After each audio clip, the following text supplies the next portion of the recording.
Long ago, before the age of kings and castles, there was a boy with no armor, no army, just a sling, a stone, and unshakable faith. This is the story of Hazrat Daud, peace be upon him, one of the most beloved prophets of Allah. Young Daud grew up in the ancient land of Palestine, where golden hills stretched under wide open skies. He was a shepherd tending his flock with love and care, but Allah had chosen him for something extraordinary. Allah blessed Daud with the most beautiful voice in the world. When he recited the praises of Allah, the birds would stop mid-flight and sing along. The mountains would echo his words, the trees would sway gently as if listening. All of creation joined him in remembrance of Allah. Then came a day that would change everything. A giant warrior named Jalut, known as Goliath, had brought terror to the land. His army was massive.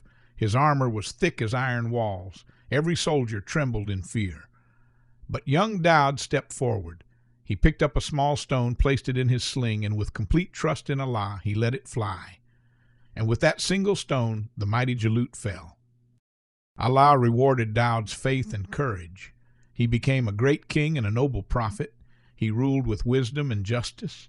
In his palace, the poor were always welcome, the weak were always protected, and every morning and evening his voice filled the skies with the praises of Allah. Allah also revealed to Daud a holy book, the Zabur, full of beautiful words of worship and gratitude. His words were so powerful, so pure, that they touched the hearts of all who heard them. And so, dear children, remember, Hazrat Daud was not great because he was the biggest or the strongest. He was great because he trusted Allah with all his heart.